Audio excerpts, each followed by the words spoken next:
and to develop an appreciation for them and our kids, we can cherish and celebrate their special uniqueness. And with this perspective, we can deeply appreciate the power and beauty in complexity and diversity. Now, I just love what Brady is writing about because, again, it doesn't just apply to a father and son relationship. This could be a daughter and a mom. This could be a sister and brother. This could be a husband and wife, two friends. Doesn't matter, right? Now, another thing, and this might sound simple, but sometimes it's hard to do. I'm talking about surrounding yourself, okay? Being deliberate, being intentional, surrounding yourself with positivity, and in particular, positive people, okay? Now, that's right. I'm talking about surrounding yourself with folks who give off positive, vibrant, amazing vibe, okay? Amazing energy. Did you know that being in the presence of a positive, happy person actually lifts your own energy, your own vibration, so to speak, which can alter or change your mood, okay? It actually transforms you. And by being positive yourself, you actually charge up, right? You kind of amp them up, other people around you. You change the atmosphere. And in this sense, you're giving something back, a positive charge, okay, to the people around you. Now, how cool is that? This makes a wonderful gift that you can offer to your family and friends any time of the year. And it doesn't cost you a thing, right? Your family and friends and other loved ones help you celebrate the music of your life, your joys, triumphs, and successes. Your family and friends and other loved ones also lend you their support when times are hard. I mean, maybe you just received a difficult diagnosis from your doctor, or maybe you just learned from your boss that your job's going to be cut, okay? Or maybe one of your kids is going through difficult times in a significant time in their life or in a significant relationship. Whatever it is, your family and friends can be a lifeline. And although it can be easy to take your support network, your lifeline, for granted, your relationships with your family and friends need your nurturing, just like any other living, breathing person or thing in our lives. You can cultivate relationships and build up your emotional bank account, if you will, through kindness in your words and actions. And I'm going to say, I want to encourage you to be gentle and gracious with your words. When you use them in conversation, when you write emails, when you send text messages and your posts on social media, be gentle and gracious. And if you feel like you just have to correct somebody or offer them a critique, take good care that your words, the words that you choose, and be gracious in how you offer that critique. Now, most of us know the saying from childhood, sticks and stones may break my bones, but you can say the rest with me, but words can never hurt me. Can I just tell you something? That is a lie. Sticks and stones sometimes hurt far less than the words we choose and the words we use. Words can hurt so badly that even though someone hurled them at you when you were very, very young, 6, 7, 10, 15 years old, even now as adults, when you recall those hurtful words, the pain of memory that goes along with the words, the hurt, the shame, the humiliation, the emotional and the physical pain of those words come flooding back, don't they? I know they do for me. Dr. Maya Angelou reminds us that although we will forget what people say, we will never forget how they make us feel. And that's so true.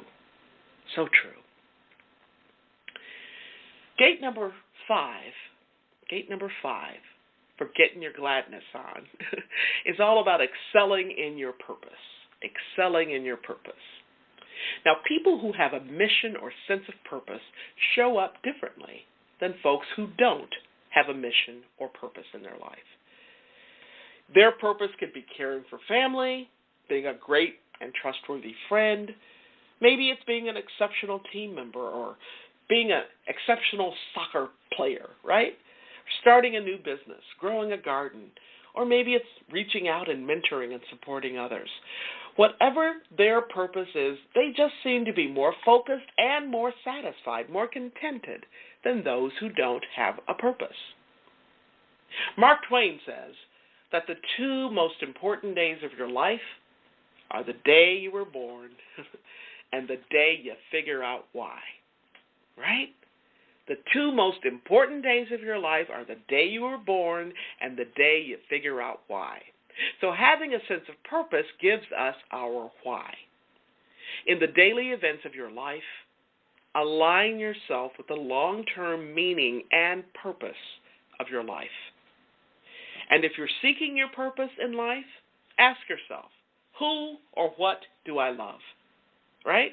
Who or what do I love? This question is important because your core relationships provide a sense of meaning and purpose to your life.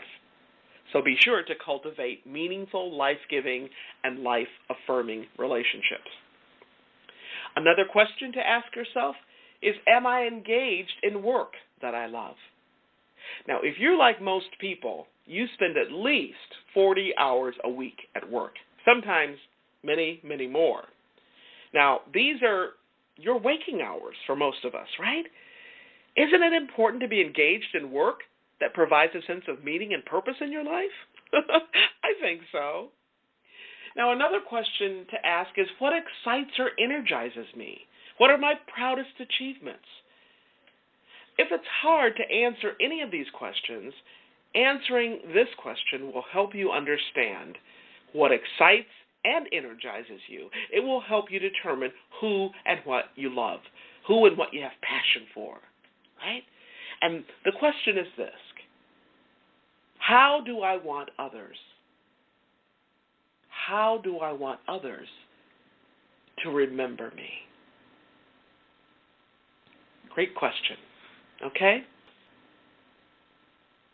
So, we have covered a lot of ground today. So I just want to hit the pause button for just a moment, take a moment to breathe, and to summarize our program today. Those who routinely experience gladness in their lives have built their lives and their lifestyles on these 5 gates. The intentional gates, the 5 intentional gates of gladness. Now, here are those 5 gates once again. First gate, appreciate who you are and what you have. Don't be envious of what somebody else has, right? And your connection to that appreciation is saying these words, I am. I am, which connects us to our Creator, our God. The second gate is to be here now. Be here now. Be in and live in the present moment. Don't dwell in the past. You can go there, but don't dwell there, okay? And don't hang out too much in the future. Be here now. That's when life happens, right? Number 3 is all about cultivating an optimistic attitude. Number 4, devoting yourself to your relationships. And number 5, excelling in your purpose, in your why. Okay. As we live into the marvelous day ahead of us, I sure hope your hours are filled with all the gratitude, love, devotion, and happiness that life can bring. Be sure to tune into my podcast again next week and every week. You don't want to miss any of it. You can listen live on iTunes, Alexa, Spreaker.com, Talk Network Radio, and so many other places. You can also nab the recording, just download it, and you can listen and be inspired anytime, 365, 24/7. I want to thank each of you for tuning in to today's show, for allowing me to share a little bit about my journey with what legacy living is all about. Not just living and learning, but living and learning and serving so that you make a difference in your own life and in the lives of others. It's about being on purpose every single day, 365, 24/7. Legacy living is one of the many ways to make your life count. Now, before I close today's show, again, I want to thank you for joining me here today. I'm your host, Dr. Gloria Burgess, and this has been Legacy Living, Make Your Life Count. Please join me again next week right here on Talk Network Radio for another podcast of Legacy Living, Make Your Life Count. We're here again next week right here, Talk Network Radio. Don't just count the days in your life. Make the days in your life count. That's what legacy living is all about. Have a fantastic day, and remember, make the days in your life count. God bless you.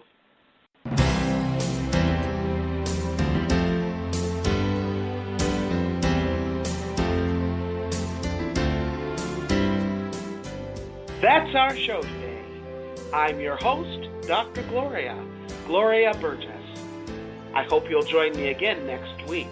Until then, don't just count the days in your life. Make the days in your life count. That's what legacy living is all about. Here's to you. Have a fantastic day. Be sure to make it a yes kind of day. And remember, celebrate.